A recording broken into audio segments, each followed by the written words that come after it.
every 22 seconds, somebody loses a lower limb through diabetes. Every 6 seconds, somebody dies from diabetes. Yeah. The doctor said to me, before you go, let's do a pinprick. The pinprick blood test is when the blood glucose. And when they done mine was 15.9. Yeah. And it's supposed to be 5. Yeah. 3 times the level. Thank you. So I was in a danger zone. And she said to me, Lyndon? I said, yes, missus. She goes, the sugar get me. In Caribbean, they said, when the sugar get me, that means diabetes, yeah? And they said the sugar get me, like diabetes. If they say diabetes, it's like a death sentence. Right. It's like a death sentence. So a few months later, she passed away. And he said to me, Lyndon, if you ever become diabetic, don't take any medication because there are side effects to it. Being diabetic and reversing diabetes could change your life.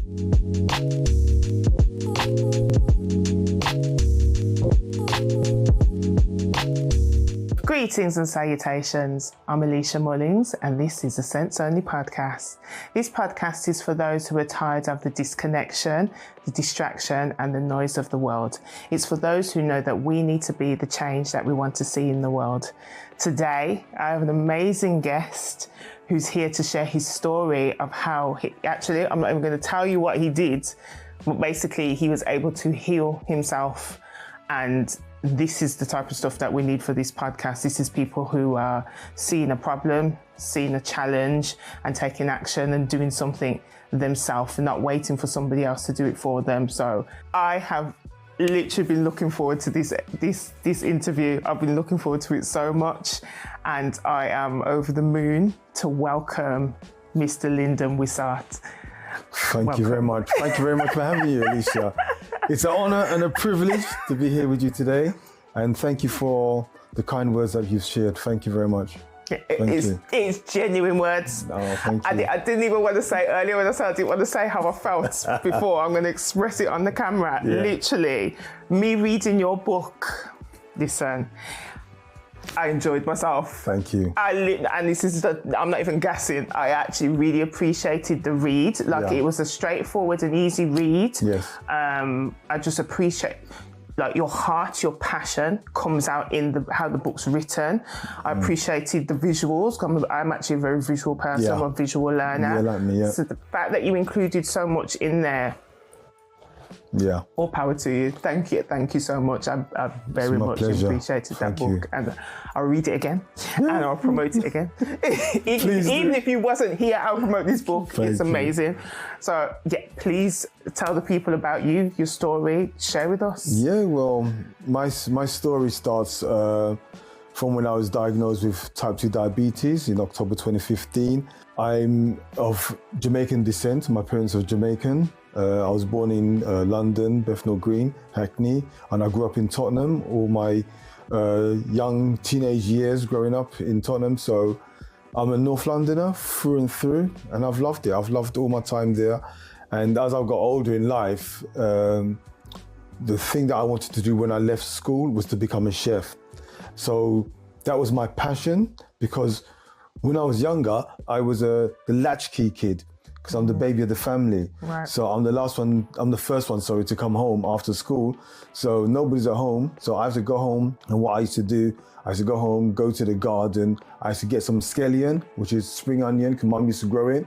Come back inside, wash it, chop it up, put it in the frying pan, throw some baked beans on there, fry 2 eggs, have some bread, cup of tea.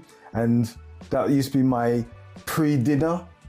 Before Mum came home or anybody else came home. So I just looked after myself from early. So me being able to do that, Mum having confidence in me, just let me do my own thing.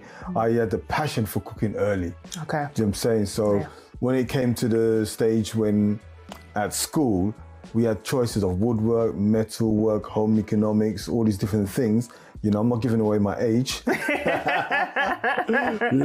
it's different back then, home economics they used to call it back then. So I chose to do home economics, which is cookery classes. And in the cookery class, I was just one of 2 guys that was in the cookery classes. And me being there, I loved every minute. The teacher was very good. And what I realized, a lot of the females at that time, they were asking me questions about, do this, am I doing this right, kind of thing. I thought to myself, people gravitate to you in a way that you don't expect. Right. And people see things that you're doing but sometimes we don't realize we're doing it, you know, and that's one of the things that made me feel like, wow, you know, special, but I'm just doing what I do. Right. Do you know what I'm saying? So it was a natural thing. So after school, when I left school at 15, I applied for a YTS scheme, which is Young Training Scheme, which was run by the government, yeah? And out of 2,000 people, I was chosen one of 12 to go on this scheme. Amazing. So the YTS scheme was basically a scheme that you go into a hotel, yeah, on this one, because this was the hospitality industry. Right. So in the hotel, you do a reception, you do cleaning of the rooms, yeah, you do accounts, you work in the kitchen, and any other departments that they had, you'd work in all of those departments to see what you feel comfortable with. So out of the 12 people, we all chose after the 12 months what we wanted to do. Right. So after the 12 months, I just naturally went into the kitchen. I did. So I started to work in the kitchen from there straight away, and I loved it. I loved the cooking, the passion, everything like that. So I started to do my degree of catering in the beginning. So I done my first degree with the hotel, my first course, my first level of degree. And then my second degree, when I left that hotel, I went to Hamleys, yeah, toy shop. The toy shop. Toy shop in Regent Street. Yeah. And I was there for 2 months before I got the call up from the Savoy Hotel to come and work at the Savoy Hotel as an apprentice. All right. You know what I'm saying? So The Savoy. yeah, Savoy, yeah. So Love it. back well then, done. yeah, it was back then. The goal was to work in the 5-star hotels back Right, there, okay. and the Savoy was one that I applied for, and they responded back to me. So when you go to the Savoy Hotel, when you work there for like 18 months, you get a certificate. Okay. Yeah, when you get that certificate, you work anywhere after that. I can imagine. That's Savoy's can work up in there it. in the world. Yeah. So that was my goal. Okay. You know what I'm saying? That was Yeah. my goal. The work was hard. Right. It was tiring. It was worth it. You know, we done long hours, morning, noon, and night. It didn't really make much difference. You know what I'm saying? You know, because you were there to learn, especially for me. I'm talking from my personal experience. Right. And the head chef, Anton Edelman at the time, yeah, okay, he loved me so much that he could see the potential in me. Right. So he would move me up the rank, and I was a trainee. Okay. Nice. Yeah, I'm not supposed to be doing what I'm supposed to be doing at my level, but he put me because he trusted me. So I became a chef de partie when I was still a trainee. Okay. And chef de partie is a person who runs a section. Right. Do you know what I'm saying? Yes. I wasn't qualified, but I was qualified. On paper not, but physically I can do it. And I've done it. So there's many people that at the Savoy Hotel that was there full time. I became above them. Do you know what I'm saying? Your skills shine through. So, Thank you. Yeah, hey, 100%. Yeah. So that was good for me. I loved it. So from then, I've moved on to other places from the Savoy. I worked in bank with the private catering, outdoor catering, restaurants, hotels, pubs, the lot. I've done so much of it over the last 20, 30 years of doing catering. I love cooking. I love the passion of it. So I worked on the pastry section. I used to decorate cakes and all that as well. Me and my mum used to make cakes all the time. My mum used to make bun, every week, and it's just amazing. So that was going on for many years, and my life developed into where I started to have children, having a family. Right. And when you're working in the kitchen all the time, sometimes you're not even thinking about yourself, you're thinking about other people. Yes. And it became a point where I was just working. And sometimes I used to get a thing called gastric enteritis. Do you know what I'm saying? Because what they used to do, where I used to work in some places, they'll bring you around fizzy drinks, Okay. And as a child back then, you got water or fizzy drinks. Fizzy drinks was a luxury. Right.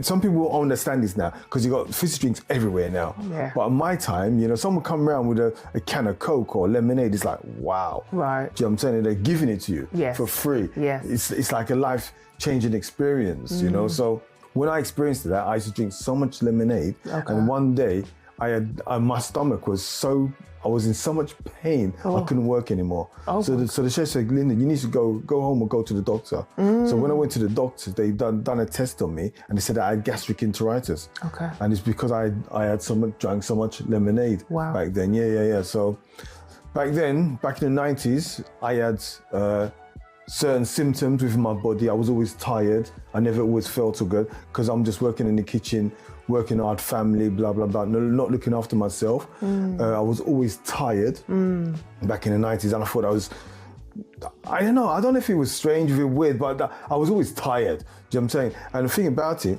the only reason why I can reflect on it is when I started to write my book, you know? And when I started to write my book, I started to reflect on my life. Yes. So my book's in this position, so I'm reflecting back. How did I feel back in the 90s, the 80s, do you know what I'm saying, in the 20s? And I'm thinking to myself, back in the 90s, we used to have family down in Ramsgate. So we used to travel from London to Ramsgate, and the roads were not the same as they are now. So you should take about an hour and a half to get down to Ramsgate from London.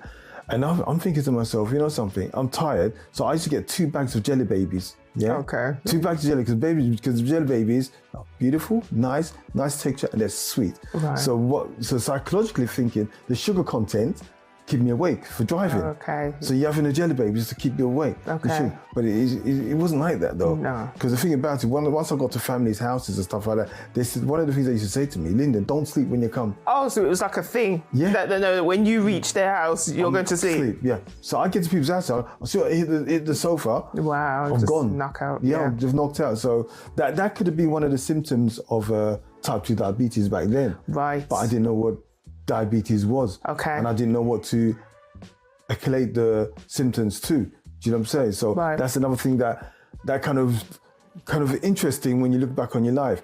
So back in the 20s now, I used to have pins and needles in my feet, my toes. Do you know what I'm saying? I had kind of similar, like a blurred vision.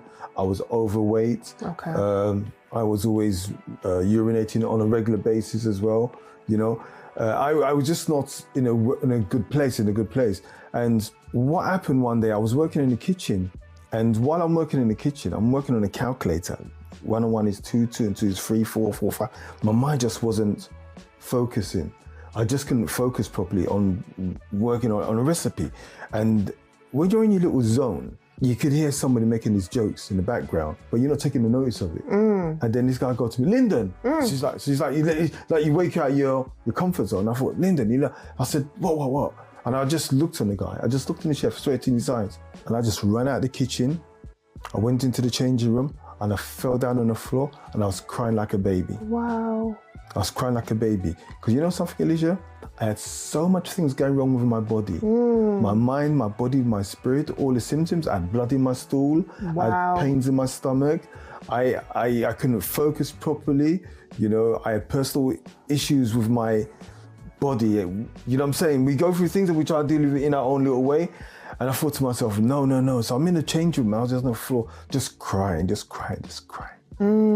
So this chef runs into the change room after me, and he goes, Linda, what's wrong? So I told him all these things that's going on within my body, you know, and he says, Linda, you got 2 choices now. Either go home or you go doctor. Right. You know? And it's like a mental health situation where you're thinking, what should you do? What should I do? So I'm thinking, I'm sitting there now in the change room. I thought, you know something, I'm gonna go phone the doctor because I need to get myself sorted. So went back into the kitchen, get on the phone, and I'm phoning my doctors. When I phoned my doctors, what do you think happened? Do you think I got through? You're just waiting. Did anybody answer? Wow. Yeah, but the thing about it is, I'm blessed because somebody picked up that phone. A receptionist picked up the phone and said, hello, how can we help you? I said, what? Because you wait for the answer machine. Do you know what I'm saying? And I said to him, I'd like to come and see the doctor. Do you know what I'm saying? And I told him, explained to him a bit why. And he said, okay, when do you think they asked me to come and see the doctor? When? Because this is England. No shade, but not straight away. I know that much. Okay. Did they say straight away? A week? Alicia, they said come in 5 o'clock, 5:30 that same day. Oh, well done. Oh my God. 5:30 the same day. But at the same time, it's like, they picked up on there's a lot going on, so they need to get you in straight away. Probably, I don't know, but you know, I think I was blessed that day because, you know, I lived outside London. I didn't live in London, so to drive to the doctors now, you know, in the afternoon, it'd probably take about an hour and a half anyway. But that was the longest journey because I'm thinking, I've got all this stuff going on with me. Yeah. Just broken down. And what am I going to tell the doctor Is it going to be the results? Is it going to be positive or negative? And you know, as a man, sometimes we don't want to. I was about to go there. Literally, I was just letting you finish because I was going to say, especially because you guys of what I've witnessed from men. Yeah. Yeah, you guys take a lot longer to decide to respond to things, especially regarding your health. So when I got to the doctors that afternoon, you know, I got to the doctors. I'm in the reception now, waiting for them to call out my name. But you know, my mind was saying, Linda, yeah, I think you should go. Don't stay. Don't. Yeah, go. And I was just about to go home. And then they call out my name. Good. They call out my name. Good. Where was you going? You already reached the place. You know? So I go into the doctor and I explain to the doctor what's wrong with me.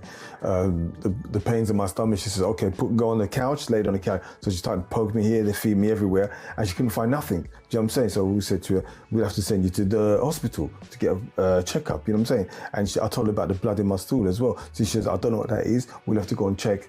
Go and get you for a hospital appointment for that as well. So the hospital appointment, because I'm not used to being in the hospital, I've never been hospitalized or anything like that. That was a new experience for me. Right. You know, so that's a different story on itself. It really is. So when the doctor said to me, before you go, let's do a pinprick blood test on you. Yeah. So the pinprick blood test is when the blood glucose, and when they done mine was 15.9. Yeah, and it's supposed to be 5. Yeah, 3 times the level. Thank you. Wow. But it didn't mean nothing to me at the time.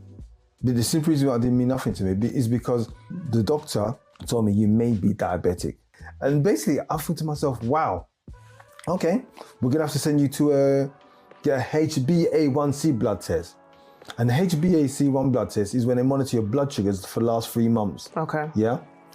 When the results came through, mine was 92. Yeah, and the level was supposed to be 42 and below. Wow. Yeah. Yeah. So I was in the danger zone. Seriously. I was in the danger zone. But just think, it didn't mean anything to me when she said I'm diabetic. Because I said to myself, what is it? Do you know what I'm saying? And you know the thing about it, Alicia, when you go through life, certain people say certain things to you, but it doesn't resonate until that moment when somebody else says it and it kind of hits you. And I remember the word diabetes, twice I remember that word diabetes. The first time I remember it, is when we went to see my friend's mother. Yeah, and she wasn't well. She was a Caribbean woman. And when I went to see her, she was sitting in the chair with her leg up. And she said to me, Lyndon? I said, yes, missus. She goes, the sugar get me. The sugar. The sugar get me. She said, look, pardon me, the sugar get me. You know, and this is what happened in Caribbean. They said, when the sugar get me, that means diabetes, yeah? And they said the sugar get me is like diabetes. If they say diabetes, it's like a death sentence. Right. It's like a death sentence. So a few months later, she passed away through diabetes and the illness. Wow. Yeah, and that's when I found out, that about diabetes. Do you know what I'm saying? When she said the sugar get me. And I thought to myself, wow. And then the second time is when I went to visit my cousin Ken, and I hadn't seen my cousin for a long time. And I said, Ken, how you doing? Went to see him, blah, blah, blah. And he goes, Lynn, do you know something? I said, what? I said, I got type 1 diabetes. I said, what's that? And he told me the story how we got type 1 diabetes. I said, wow. I said, you know something, Ken? You need to write a book or share your journey how you become type 1 diabetic. And he said to me, Lyndon, if you ever become diabetic, don't take any medication because there are side effects to it. So he's obviously done his research about medication. He advised me, don't take any medication. So I'm thinking to myself, okay, fine. So we're one in there, come out the other. Right. And we just carry on with normal conversation. Right. Yeah. But when the doctor told me diabetes, I said, wow. So I'm thinking now, when my doctor said you're diabetic, the doctor went like that. The arm just went like that. I thought to myself, what's she doing? She went for metformin. She went for medication. Oh, right, okay. Just as a reflex. Yeah, it was a natural reflex for the doctor. Right. To put you straight on medication. And she said, we're going to have to put you on medication. I said, what for? To reduce your blood sugars. I said, really? I said to myself, hold on. I've never been on any medication in my life before. Do I have to take this medication? She goes, yes, you do. I said to her, but you know something, my cousin Ken said to me, don't take any medication. So I'm thinking to myself, my cousin, doctor. And I thought to myself, you know something, Alicia? I'm going to listen to my cousin. I'm going to listen to my cousin. And I said... God bless cousin Ken. Yeah. Thank God for that. And I'm saying to myself, to my doctor, can I take you with that? And he said, doctor, I don't recommend it. So in 3 weeks' time, come back, yeah, and we'll do another HbA1c blood test with you. I said, okay, fine. And before I left, I said to my doctor, how did I become type 2 diabetic? Yeah. Lifestyle, Lyndon. Your lifestyle, Lyndon. So the solution's there. Yeah. If the lifestyle is how you got there, then I don't know, common sense to me would say you just do the same thing the opposite way. Thank you. Thank you. So, like, lifestyle got you to the diabetes. Oh, we're going to fix it with a pill. Excuse me? Yeah. What? That doesn't add up. So, you know something, Alicia? That moment I thought to myself, you know something, Lyndon, number one, you're self-employed. Yeah, okay? You're self-employed. Every 22 seconds, somebody loses a lower limb through diabetes. Every 6 seconds, somebody dies from diabetes. Yeah. In the UK alone, every 3 minutes, there's a new diabetic person. And you know something? I'm self-employed. And if I don't work, I don't earn. If I don't earn, it affects me, the livelihood of the family. So I'm thinking to myself, you know something? You need to do something about it now, today. Yes. You know what I'm saying? So what I decided to do is all the carbohydrates, the pasta, the rice, the potatoes, the fizzy drinks, all these things that I used to consume, like biscuits, all these things I used to consume on a regular basis. I thought to myself, okay, then just gonna cut them out. And I can imagine that sorry to interject, I can imagine that's harder for you because you're a chef. Yeah. I feel like you would just naturally just be picking. Yeah. I mean, it doesn't sound very hygienic, but I mean, you know. But we have to pick though. We have to pick though because... You have to taste, don't you? Yeah. It's like making a normal sauce, yeah? Yes. A sauce or gravy, jus, what they want to call it, yeah? You got to taste it several times. Right. Before it's perfect. So that sauce, that jus it could have alcohol in it, yeah? It could have flour in it, yeah? It could have detrimental ingredients in it, and you're tasting it all the time. Yeah. I just think that's just one sauce. Do you know what I'm saying? That's just one. And so there's different things that you're going to be eating, or you're going to make something, a stew or something like that, and you got to taste it to make it taste so nice. Right. Do you know what I'm saying? So all these things we have to taste all the time. Do you know what I'm saying? So is it like on some of the sections in the kitchen, they have loads of teaspoons in a pot of water. Do you know what I'm saying? So they take a teaspoon, try something, put it back, kind of thing. So the fact that you made the conscious decision to be like, okay, I'm going to be cutting out the pasta, blah, blah, blah, blah, blah. However, your occupation is the person who needs to do that. Yeah. How? How did you find that? The thing about it, we're cooking healthy for our clients. Yes. Do you know what I'm saying? But we're not even eating healthy ourselves. Okay. We're not eating healthy ourselves. So from that time, my doctor said, okay, 3 weeks. Yeah, 3 weeks before you come back to another blood test. So what I decided to do is to get onto a program. So my daughter used to go to school locally. So I used to drop her to school at 8:30 in the morning. Then I go to the gym for 3-4 hours to work out because I was overweight. Yeah. Okay. I know I was overweight and I know I wasn't healthy because, Alicia, I went to my mum's house one day. Yeah. And I went to mum's house. My mum looked at me. I said, "You're right, mum?" She goes, "Yeah." She said, "Lyndon." I said, "Yeah, mum. Your belly will get big." It's such a Jamaican attitude. Your belly will get big. We've got no tax. No. Just tell you straight. I said, Mum, what are you talking about? I love it. I said, you can't talk to me like that. I'm the baby. Yes, you can. She said, Lyndon, look upon yourself. Look upon yourself. I said, Mum. You say, oh, you know what I'm saying? But Mum cared. That's why she said them words, you know? Of course, it's tough love, man. And then, you know something, Alicia? I went home. I looked at myself and I said, Mum's right. And she said, you know something, Lyndon? She said, pig don't know when pigs stink. Wow. Pig don't know when pigs stink.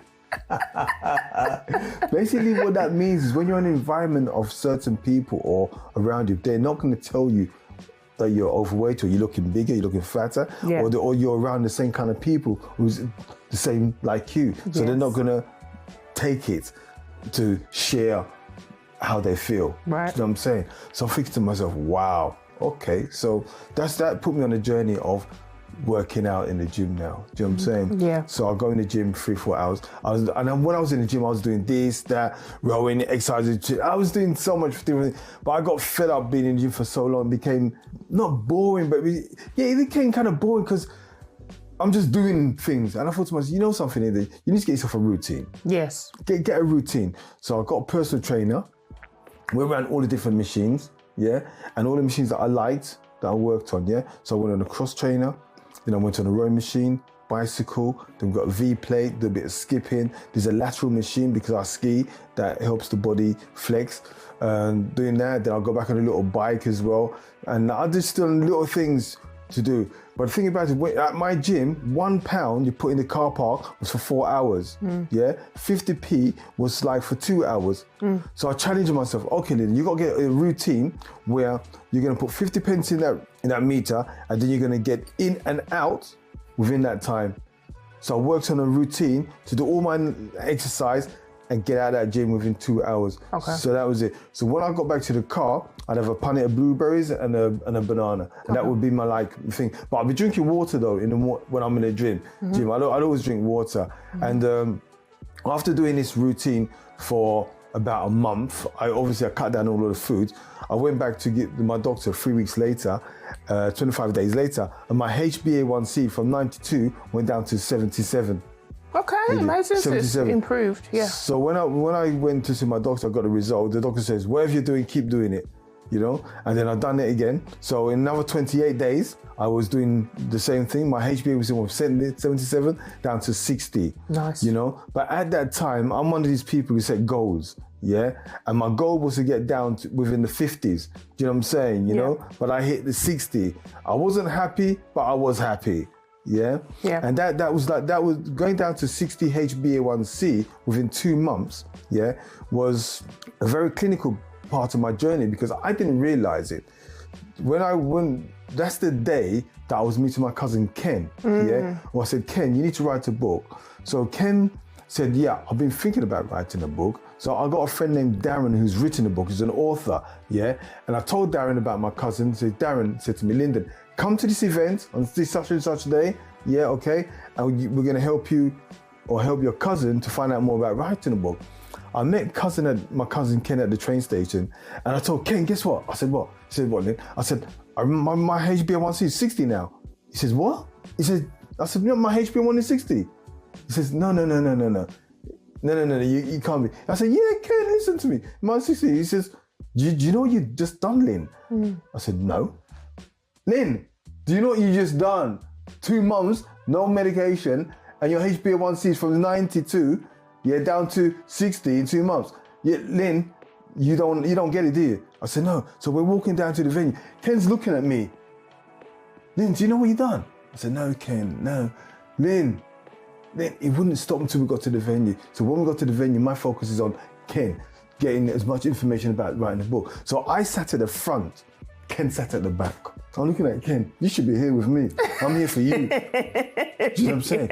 But Alicia, I'm there, I'm listening to all these people talking about making a book, book coaches and all these things, this, that. And I think to myself, some people just writing books because they've got a story and a journey. And it was like a light bulb moment came to my head. I said, you know something? Ken says what I've done in the last couple of months is really good. So I think to myself, okay, maybe I've got a journey in my book. Yeah. Maybe I can write a book. So I said to Darren, this is what I've done the last 2 months with my diabetes. Do you know what I'm saying? And he said to me, Lyndon, just write down everything that you've done and come to me next week. So Alicia, I'm just writing everything, writing, pages and pages and pages, just going through everything that I've done. I never reread anything. Okay. I just writ it, I just filed it. Go to Darren's house the next week, sat down with Darren, opened it up and started to read. And then tears came to my eyes, tears came to Darren's eyes, and we were just so emotional because I was reading about me. Yes. What I was going through for the last 2 months. The diet, the exercise, the mindset, the ups, the downs, everything I was going. And I got so emotional. Darren says, Lyndon, you got a book. Amazing. Let's do it. Amazing. If Darren said to me that day, forget it, don't worry about it. I would never have written the book, So I decided to use Darren as a coach, a book coach. Yes. To help me write the book. And then after that, Darren said, Lyndon, this is too much for me. So Darren said, let me find you a coach. We could help you write the book. So that's how the book came about. I found a coach, Wendy, a brilliant lady. She got me on track every week, every month.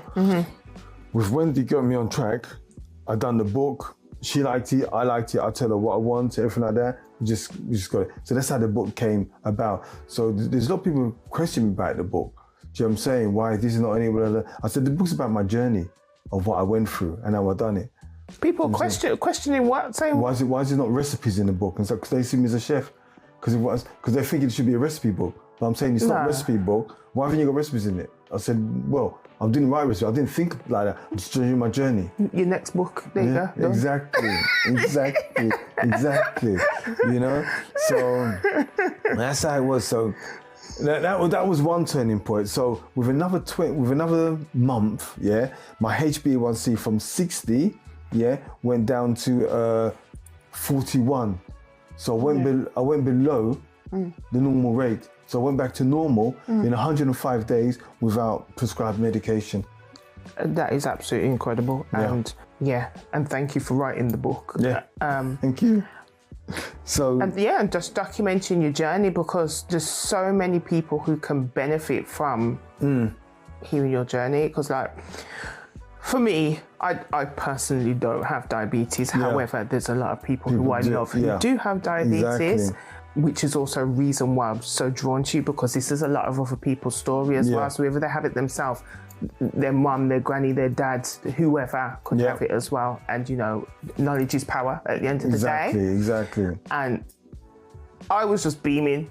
Like, first of all, I learned so much reading your book. Thank you.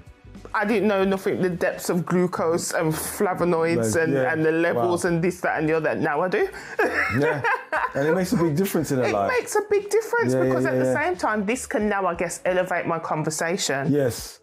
With those who I love and care about. Thank you, You know, and the people who I'm definitely sending your way. Yeah. Because it's, at the end of the day, what I've achieved and doing interviews like this with you, it just makes me want to go out and share it more with people. Yeah. Because what I found, that I used to do events and I still do events.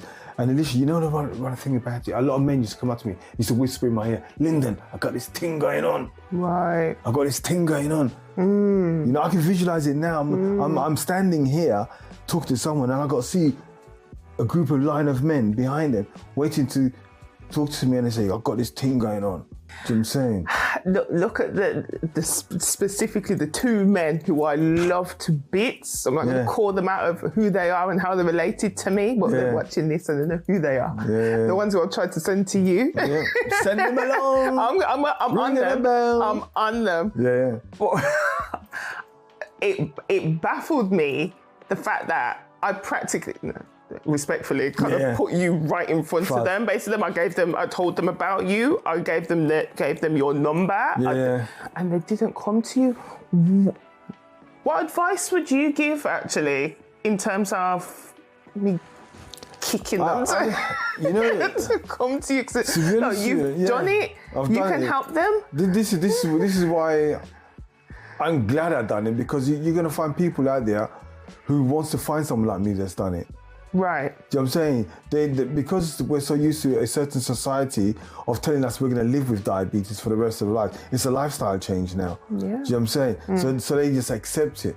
So they just accept taking the medication. They accept just living life with it and eating normal like they do, but they still got the same symptoms going on. So I'm not being biased, but number one place is go check out my book or come and check me out. Right. Do you know what I'm saying? To hear a different story, to hear a true life story of someone who's reversed it in 105 days without medication. And you can have a man-on-man talk and relate. Exactly. You know, so it's heartwarming to know even your reaction and what you're saying about what I've achieved. Do you know what I'm saying? So what I've achieved, and one of the questions I get from a lot of people, so Lyndon, how do you break it down? Break it down for me. Tell me, what did you do? Break it down for me. And I think to myself, okay, number one, mindset. Yes. Yeah, mindset. Are you ready to do this? What's the consequences of you staying diabetic, number one? Yeah. What's the consequences of you staying diabetic with your family, your friends, your social life? Do you know what I'm saying? How is it going to affect you? Yeah. So that's the mindset. Can I do it? Do I want to do it? Number two is diet. Yeah. What am I going to take out of my diet? What I'm going to introduce to my diet? Like you mentioned before, flavonoid foods. Do you know what I'm saying? So with me personally, with the food situation, all right, let me give you a typical example. Yeah. I never used to work in London. Yeah. I never used to live in London. I used to work in London. So in the morning, it would take me like an hour and a half to drive in. Right. Do you know what I'm saying? I need to get there for 7 o'clock to find a parking space. Yeah. So what I would do in the morning, I'll have 3 slices of hard dough bread, which is like sweet bread, Caribbean bread, which is beautiful. So tasty though. We love a hard dough bread though still. We really do. Nice, sweet, warm. Yeah. And then on top of that, we put some nice butter on it, proper butter. Yeah. And then I'll put jam on it as well. And when you bite into it, it's like, yeah, this is nice. But also I became addicted to coffee. Yeah. Okay. But I wanted my coffee in a specific way. I wanted it milky and sweet. Yeah. So I started to use the sachet coffee. Yeah. We just pour water or hot milk onto it. Yeah. And it had sugar in it already, and it had milk in it already, milk powder already. So on top of that, I'd add 3 to 4 teaspoons of demerara sugar, brown sugar. Yep, demerara. 3 to 4 teaspoons. Yep. So basically, you had sugar with coffee rather than coffee with sugar. Talk to me about it. But that's how I liked it. Do you know what I'm saying? So, what used to happen in summertime now? I used to get an itchy throat, itchy nose. My eyes used to itch as well. And after a period of time, I thought, what's wrong with me? So I spoke to one of my friends about it. He said, Lynn, you got hay fever. I said, what do you mean you got hay fever? He said, yeah, Lynn, you got hay fever. So I think to myself, okay, I got hay fever. Let me do my research. How do I get rid of hay fever? Right. And the best way to get rid of hay fever, because I lived in the country, is to buy the local honey. Yes. So when you buy the local honey in the local shops, you know the small jars? Big price.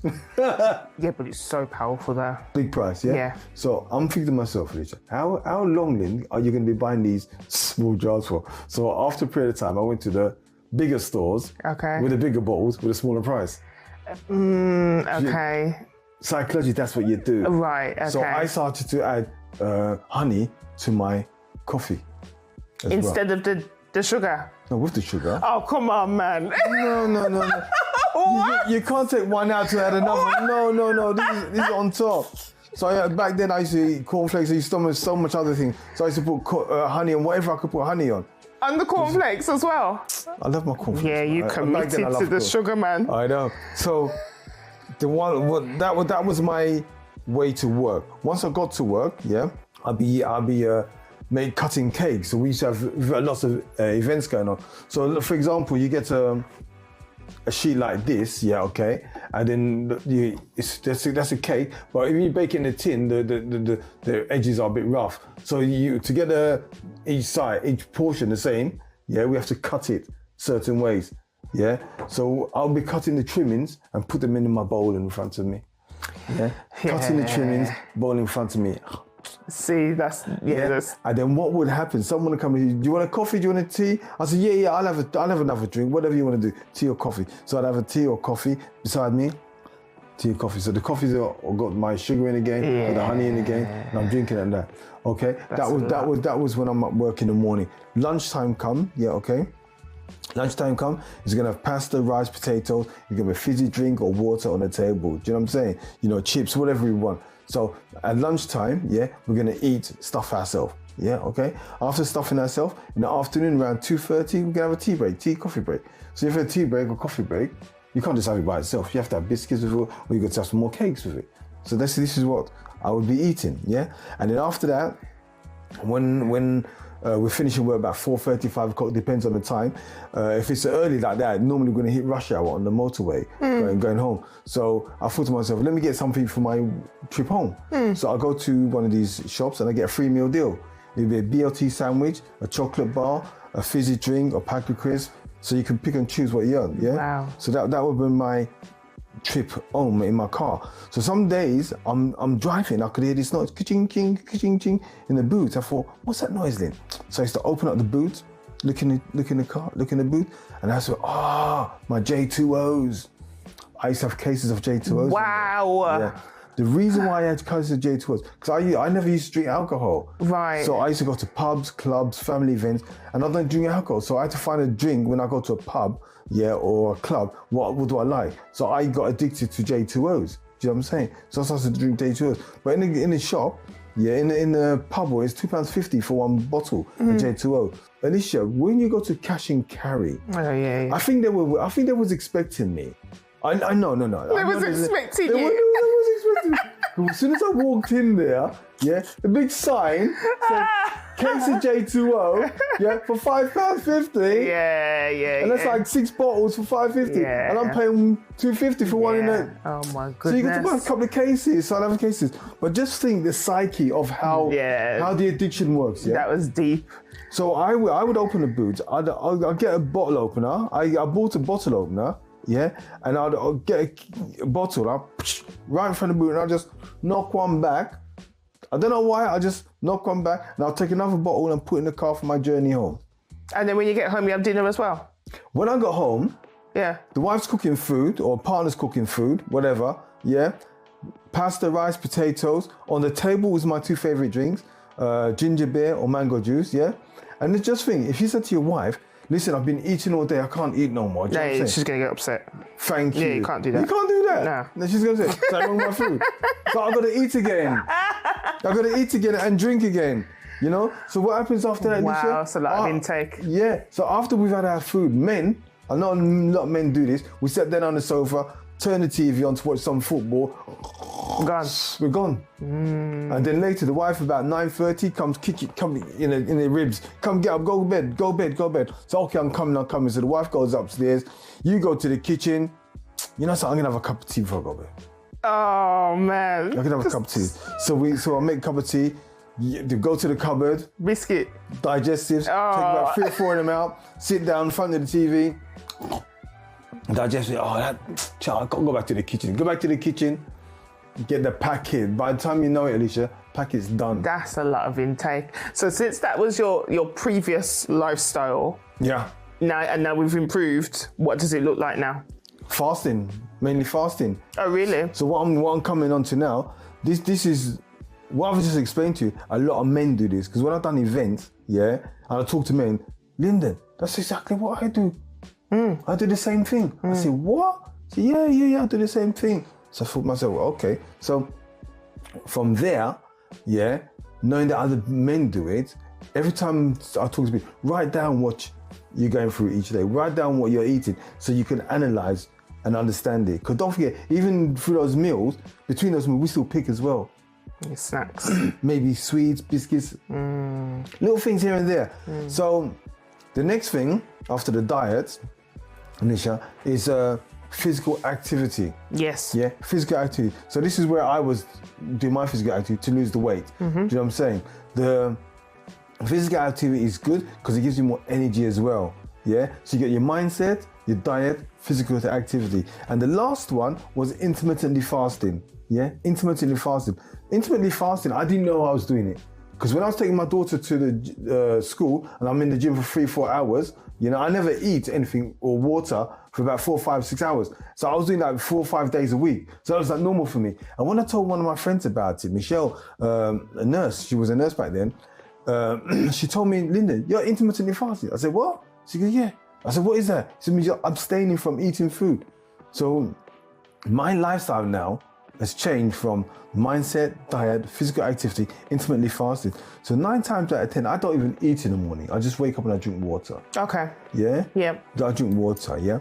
When I was diagnosed type 2 diabetic, they sent me to the hospital to get a body scan. My body scan showed that I'm okay, but I had a fatty liver. Okay. Yeah? So one day I went to the shop to see my friend, he's got a bakery. And I said to him, listen, Pros, I've got diabetes, man, and I've got a fatty liver. He goes, what, Lyndon? You got diabetes and a fatty liver? I said, oh, come on. the people at the back never heard you, friends. My goodness me. What? Shout out people's Let business. them know, Let them know the business. Let them know your business. Oh, my life. So I thought to myself, okay, so what he said to me, Linda, just take lemon water in the morning. Take lemon water or lime water. I love lemon water in the morning. That will help with your fatty liver. So I started to do that. Do you know what I'm saying? And then I got another friend. She said, Linda, you know what you should do? You should add okra to your water because okra will help with the reduction of natural glucose, blood glucose. It'll reduce the blood glucose naturally. Yeah. I say, okra water, yes. So well, I'm rough. I just chop up some okra, put it in water, leave it 24, 48 hours, and just drink it. So that helps with that. And then one day she come into the kitchen, and my granddad said, oh, you should take spirulina as well. Do you know what I'm saying? So spirulina is an algae from the sea, which is a protein. So back then, what I started to do, I used to love my full English breakfast, baked beans, sausage, bacon, bread and all that. So when I started on my journey, I needed to reduce my meat intake because what I found with red meat, it used to stay in my stomach much longer. So I used to feel bloated. So I thought to myself, okay, Lynn, you need to stop eating bacon and sausages. So I thought to myself, if I stop eating bacon and sausages, what am I going to replace it with? Do you know what I'm saying? So I thought the best thing that I like is grilled chicken. Alicia, I started to eat grilled chicken with my breakfast. I didn't like it. It's not the same. So I thought to myself, okay, let me try smoked chicken. Do you know what I'm saying? Smoked chicken just didn't go. I thought to myself, okay, let's try smoked turkey. I didn't like smoked turkey, so I stopped out. I said, Lyndon, you know something? Just forget the meat. Just leave the meat. You don't have to have the meat. But you're addicted to it, There's something about when you're eating, your knife and your fork, the meat, the bread and the beans and the egg and there's something about habit, man. Yeah, I'm telling you. Jeez. It's just like that. So that's one of the things that I used to do. That's one of the things I had to cut out. So I cut out meat because one thing that you need to look at your body is how does your body react to certain foods? Yeah. Do you know what I'm saying? My friend Valma, she always said, Lyndon, your body's your temple. Yes. Your body's your temple, so you have to be careful what you're eating. Do you know what I'm saying? What you're putting in your mouth. So with type 2 diabetes, it's your lifestyle, what you're putting in your mouth. Yeah, absolutely. Do you know what I'm saying? So like you said, my daily routine now, I eat lots more green stuff, like spinach, rocket, watercress. I do a lot of herbal teas nowadays, sea moss, spirulina, moringa, loads of things that I have now. Herbal teas for my eyes, eye bright they call it. Anything to help detox the body as well. I do juicing now, pumpkin juice. Pumpkin with watermelon and papaya because we all have parasites in our body. Yes. And these three ingredients together, they help take the parasites out of the body. I didn't know that. Because I was literally, after you finished speaking, I was actually going to ask you about just the colon cleanse and things like that. Yeah. Okay. So that's one of them. That's one of the main ones as well. There's also cloves as well. Yes. Drinking cloves tea. This is what I drink in the morning as well. Cloves tea. You got beetroot, apple and ginger, which is another juice, which helps cleanse the body with your veins and all that. Nice. It helps clean the veins and all that. Also, turmeric, cayenne pepper helps as well. Cleans out the veins. Pomegranate as well. All these things, they help clean out your veins for your blood to circulate much better. So these things, they help you to prevent you from having heart issues as well. Right. Do you know what I'm saying? So this is the things I take on a regular basis now. It's like second nature now. It's like it's a lifestyle change. And don't get me wrong, it's very hard at the beginning to change this because we're so adapted to certain things. You know what I'm saying? But what you have to do is get onto that journey and start somewhere, bit by bit. And once you start on that journey bit by bit, you realize you're feeling healthier, you're feeling better, you're feeling more motivated. You wake up in the morning excited, you wake up in the morning like, wow, where did this energy come from? Right. Do you know what I'm saying? Yeah. It's like you can get up and go. Yeah. Sometimes you wake up and oh gosh, I'm waking up tired again. Yeah. Okay, I said, how can I just have 8 hours sleep, 6 hours sleep, wake up and still be tired? Yeah, that's sadness. Gosh. And still be tired. Yeah. Do you know what I'm saying? But when you start cleaning your body, it's a different ball. Different type of vitality. Yeah, 100%.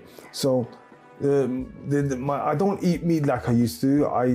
Especially beef or lamb, but I used to love beef. I used to love lamb. I really did. But I eat it on certain occasions, but not as much as I used to. Do you know what I'm saying? But the thing about it, I don't really miss it.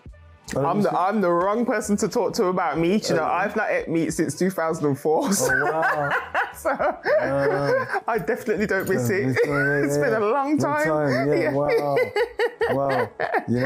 But something, I'll be honest with you, I grew up in a church, Yeah. And I remember as a child, when sometimes we have the morning service and they have a service in the evening. Yeah. Yeah, sometimes service in the evening, we didn't go home. We stayed in the church and we had dinner in the church, you know, and then they make patties, and you get that patty smell, and it's like that beef patty.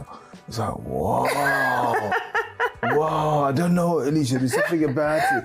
And sometimes that smell just hits you and you feel like a patty. Yeah. But you know, it's hard to find a decent patty nowadays. That's true, you know. It's very, very hard to find that crusty pastry. That flakes. Yeah, that flakes. But the thing about it, they put them in these ovens. Then if you want it warm, they put it in the microwave. And it gets soft. It gets soft and it's horrible. Yeah. Do you know what I'm saying? Yeah. But there are some good patties out there, some companies which I won't mention. But yeah, so I have that little addiction sometimes, you know. But I'm going to clarify something. Yeah? Okay. I sometimes do things as a reward. Yeah, As a that's reward. fair. As a reward. Depends what the reward is, though. Yeah. It could be a little cake, it could be a little patty or something, you know what I'm saying? But the thing about it, it's not when you eat it, it's not playing with your mind and your spirit. You're on that level. You see, what a lot of people think, they still have that desire for that lemon tart or that lemon cake or whatever, but they go for the big portion. You know? But in my book on page 70, yeah, there's 4 sizes of lemon tarts, yeah, from a large one to a mini one, yeah, but all 4 of them taste exactly the same. But because of our mindset, we're going to go for the big one. We're going to go for the big one, and that's normal. But what I'm telling people, go for the small one, the mini one, because it tastes exactly the same. Yeah, it's have to reprogram yourself. Yeah, reprogram yourself. So if you're going to go for that little lemon tart, see it as a reward. Yes. That you've been good all this time. Yeah, or you've been good all this time, so therefore you can have that lemon tart. Yeah, I'm gonna be honest with you. I relapsed. And that's fair. You're human. That's okay. I relapsed. It was Christmas. Almost. Oh, it's the time of year as well. I'll give you some grace for that. I had the children around the house. Okay. I had grandchildren around the house. Yeah. Family was packed. Yeah. Yeah, but I wasn't with them Okay. mentally Okay. because I've been going through my own little journey all these months. So I was there, but not mentally, because all that cake, all that food that we had on the table. So we had the Christmas cake, the puddings, the banana cake, the ice cream, the jelly, the custard, all on the table. A lot of temptation. Alicia, I went like that. I went like that with my phone to take a selfie to remind me. And I'm thinking to myself, Lyndon, you know something? You've been good all this time. Yeah. The last 2 months you've been good. You know, you've been good, Lynn. You need to go for a walk. Just exit the room. No, Alicia, not mad. I thought to myself, listen, just try a small cake. Oh, Alicia, that first bite was like, it's downhill after that. Oh, so another one, then the ice cream, and then the jelly, and then the custard, and I just went for it. And you know what? Like my body just felt, Dad's back. Oh. My body was like, Dad's back. I just felt so relieved. Just felt with the family, Dad's back. The lively dad, talking, joking, all that, he's back. So I was like that with the family.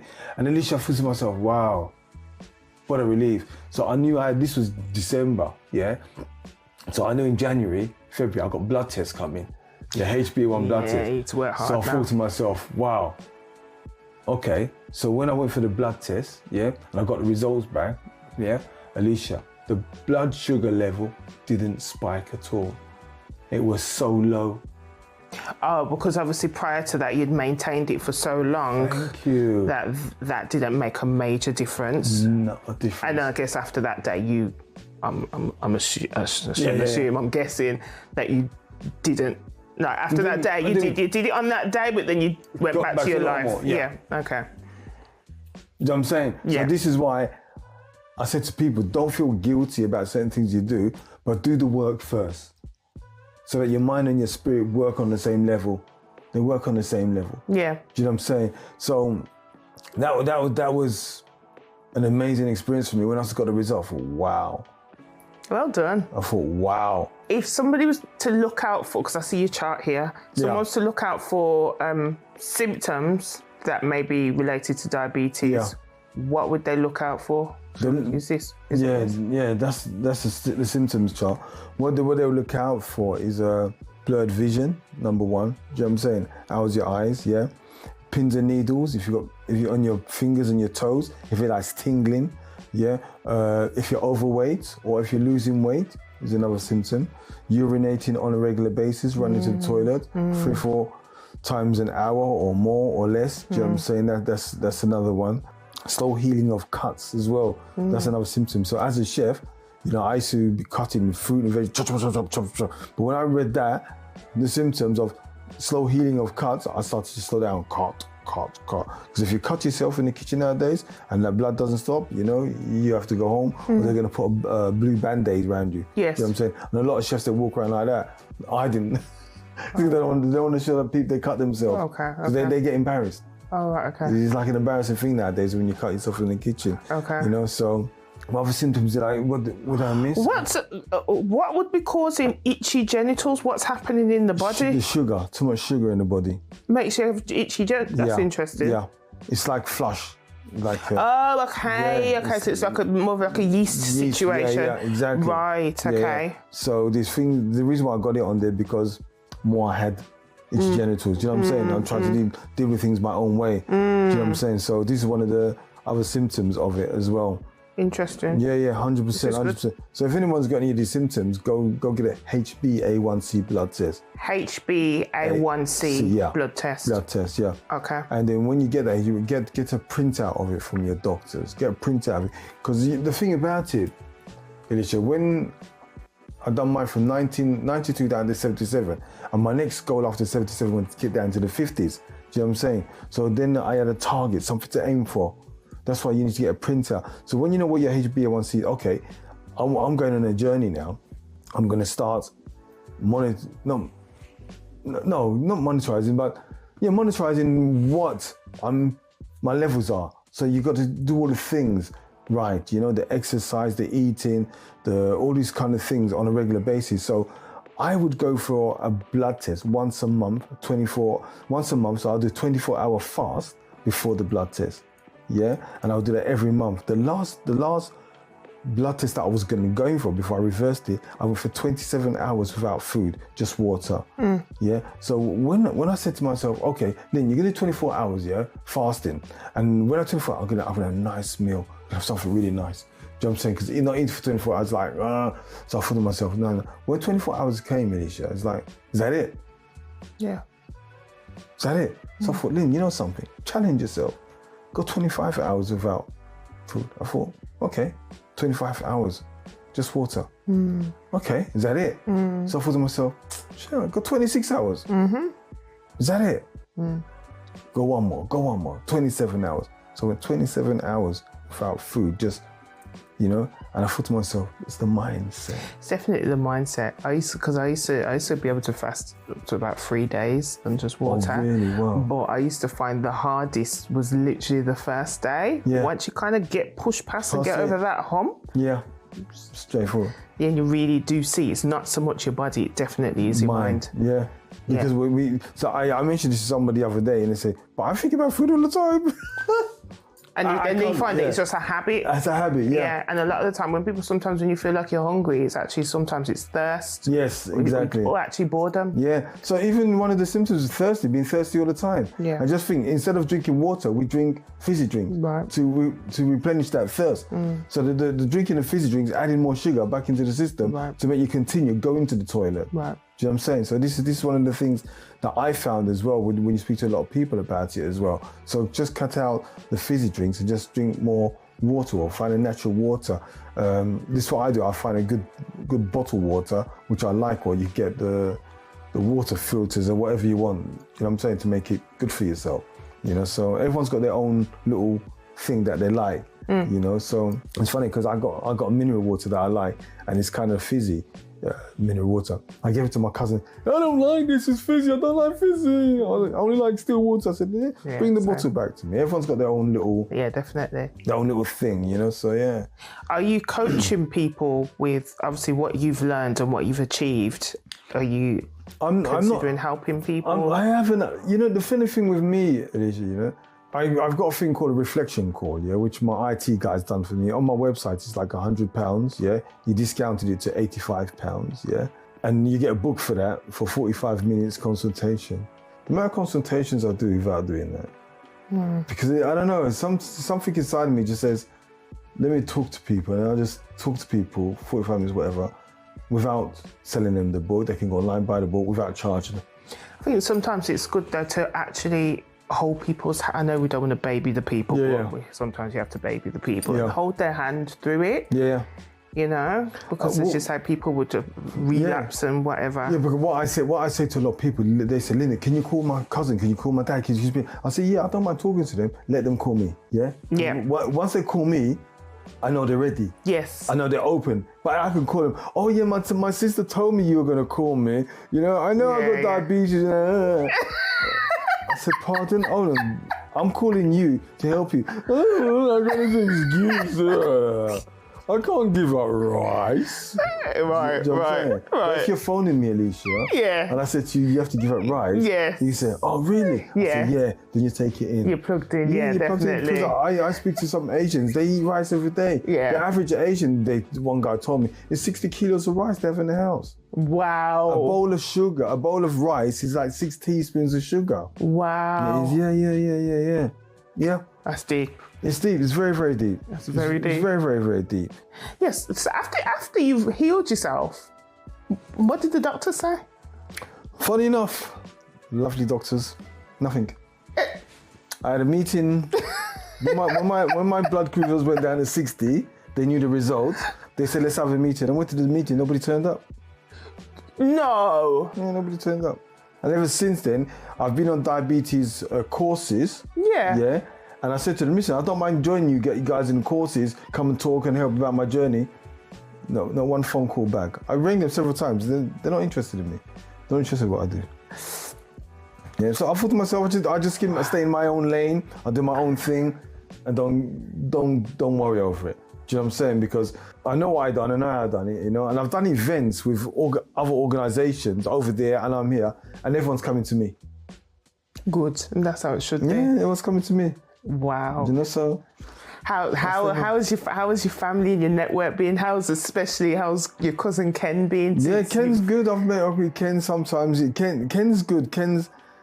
He's done his own journey. He's reversed his bits as well. Do you know what I'm saying? Some people say you can't reverse type 1, but he done it.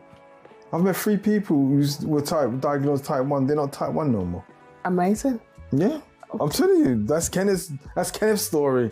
That's Ken's story. Did he take you up on writing his book as well? Because technically, you guys are paired. You've type 2, he was type 1. No, he done a website, Global Challenge or something like that, to talk about his story. But he hasn't done anything in depth like I have. Okay. Do you know what I'm saying? In depth like I have. But we always talk. We're very supportive of each other all the time. But he told me about flavonoid foods. He gave me so much information. See, the thing about it, when you're starting, you need a support network. Yes, definitely. You need at least one person who's going to be on your side. Definitely. Not all your family is going to be involved with you, because not all your family is going to enjoy you changing your diet. Because it's funny, my mother-in-law at the time, she was going through her own issues, and when somebody introduced me to spirulina, I went online to find out what spirulina was, and I said to my mother-in-law, when you go shopping, can you buy me the spirulina? So my mother-in-law walked away. She'd come back within 5 minutes. We had spirulina in the cupboard already. I didn't even know. Love it. Yeah. There's another thing called chlorella as well, which is good for women, especially to help them prevent breast C. Do you know what I'm saying? You know, chlorella is CHLO, chlorella, RRA, chlorella. Yeah, okay.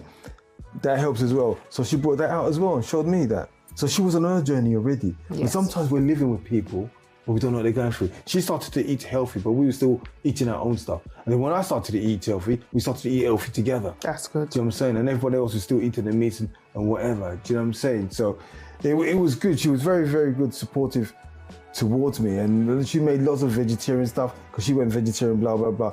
And she made some really nice stuff, really, really nice stuff, you know? So yeah, it was good, very, very good. So a lot of people, it's hard when you go out with some people because they can't comprehend that I don't drink alcohol. Do you know what I'm saying? I'm just drinking a fizzy drink, or I'm just drinking water, especially mainly water, and they don't understand. What has been the hardest thing in terms of changing your life, adjusting your life? Changing my life is giving up meat, giving up the things that I really was addicted to. Do you know what I'm saying? Biscuits, fizzy drinks and all that. It was tough, don't get me wrong, because when you're addicted to something, you miss it. Do you miss it? You miss that taste, that texture, you know, that thing that brings out memories for you. Do you know what I'm saying? Good memories for you. So it's a price you have to pay. It's something you have to understand, you know. And if you want to go back to something like that, you could have it in moderation. Do you know what I'm saying? You could have it in moderation. It's like one of my drinks now that I have, like this drink here. I do like an okra water with fresh mint. Okay. Yeah, so okra with fresh mint. I do this thing called bitter gourd, which is bitter gourd, Corella, or bitter melon, they call it as well. These help reduce the blood sugars naturally. So this is like a drink that I was never used to. I didn't like it, but I had to get used to because it's part of my lifestyle now. Do you know what I'm saying? Instead of me having all these other drinks that's detrimental to my health, I need to drink something on a regular basis that's going to heal me, keep me clean as well. This is why on a regular basis I do I cleanse. I cleanse nearly every day anyway.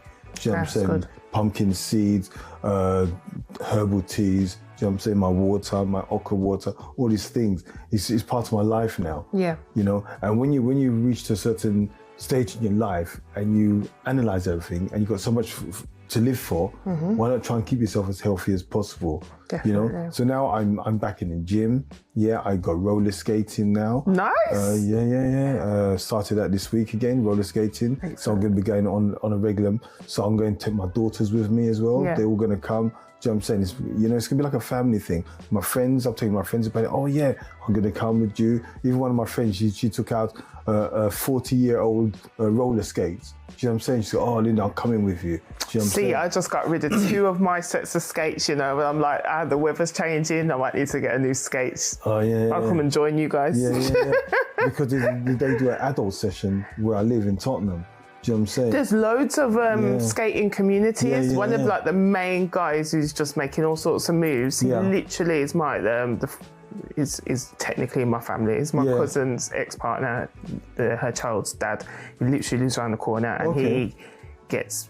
Anyway, we're going off on a tangent. It's not about skating. No, it's so good. We need to encourage people. This is it. Yeah, no, like there's major skating communities, and like that's why sometimes you just see like crowds of people on skates just going through. And in Hyde Park and all that. You know, Bethnal Green. There's places there as well. Yeah. So there's things we do. So I'm doing it for me. Yeah. Because I can't do it for anybody else. Of course. You know, and I do it for me because I want to spend more time, quality time with the children. Yes. Do you know what I'm saying? The grandchildren. I don't want to be an old man. Oh, I can't do this, I can't do that. I want my grandchildren to be, is that you, Granddad? Granddad on his skates, man, I'm here for it.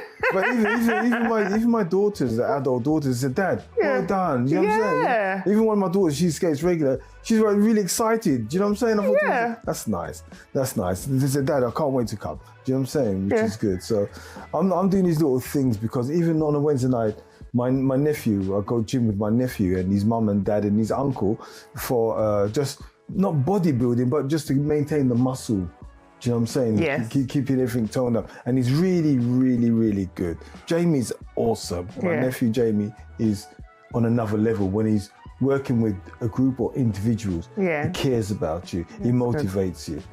You know, which I love. So I'm comfortable doing that with him every week. You know, so that's it. So I'm on a spring of a journey now. Love it. Do you know what I'm saying? You know, where I'm doing other things now. I'm getting back into skipping as well now. Nice. Yeah. All this little thing. I'm really rusty on my skipping. I was in the gym the other day and I was skipping and what? No, I can't believe this. You know what I'm saying? So it takes time as well. Do you know what I'm saying? So keeping your mind active and, you know, so being diabetic and reversing diabetes could change your life. Big time. Can change your life, you know? 100%. You know, so a lot of people that I know who wants to change their life, they can do it. It's just that they need to be somebody like me to say to them, you can do it. And then they because the question you asked me before, do I do lots of courses and stuff like that? I do a lot of talking to a lot of people, but I don't normally talk about it. You know what I'm saying? Because some people don't want people to know their business or they don't know that they're doing stuff. But it's nearly every week I'm speaking to somebody. People need you, Lyndon. Nearly every week. I think we need to reassess this. Yeah, I think you need to be coaching people. Yeah. We need to set it up. Set it up and then your second book now, it needs to be the recipes. Yeah, 100%. No, it's there. It's working on it. It's working on it. Your business manager, sort this out. Do it. But I mean, on a serious level, though, you've got all this knowledge, you've got this gift.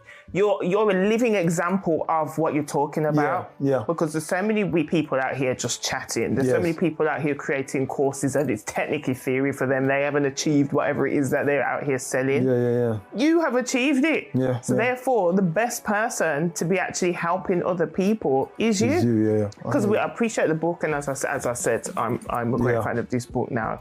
It's amazing, and I've just learned so much, and I'm out here. I'm going to be pushing your book, literally. But that aside, we know that there's a lot of people who would appreciate you, going, holding their hand day by day. That'd be great. That'd be exciting.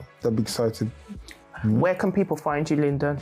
Oh, they can find me on my website, theinspireddiabetic.com. They can find me on Facebook, theinspireddiabetic.com as well.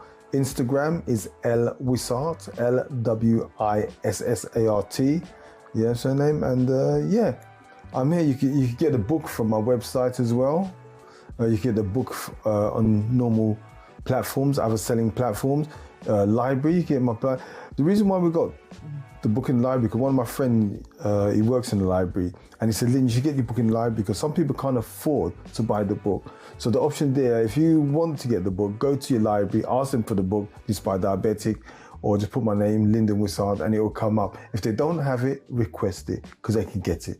It's very considerate. There's no reason why they can't get it. You know what I'm saying? So this is a place to get the book. If they want a signed copy of the book, they'll have to order it through via my website. Or if they order it and they want to meet up with me, or they're going to be somewhere where I'm going to be, then I can sign the book there and then. But no, it's something. Somebody bought my book in America the other day, through another friend.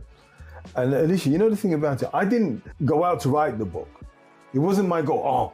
Okay, I've done this, I'm going to write a book. It didn't work like that for me. People write books to sell book. I didn't write a book to sell book. I just wrote the book because of my journey. But I didn't know the impact it would have on other people. Because it's so genuine and authentic. I didn't know the impact. So when my friend, Shashali, she got one of her family or friend members in America, told them about the book, they bought the book, and they sent a picture to me that they bought the book. It gives you goosebumps. It gives you goosebumps to think, wow. Yeah. Do you know what I'm saying? That you could touch someone in another country which you didn't intend to. That's it. Yeah. I have can I put it? When the book was released, January 2017, I didn't know the impact it would have on my life. I really, really, really, really didn't know the impact. Yeah. Been on TV, radio, with you now. Yeah, multiple radio shows I've been on, multiple. And the thing about it, I didn't expect all this. I didn't understand all this. I always thought to get on the radio, to have an advert or interview, I thought, well, how did they do it? How did that person get radio? It must be really hard. It's like I can make a phone call today and just get on radio. Do you know what I'm saying? But I didn't realize that. Do you know what I'm saying? Yeah. The book's changed my life in that aspect, where so many people think, Lyndon, I can't believe what you've done. Do you know what I'm saying? And I meet certain people of a different organization. They think I should have done certain things with my book, blah, blah. But I'm telling them, I don't even know what I've really done with diabetes.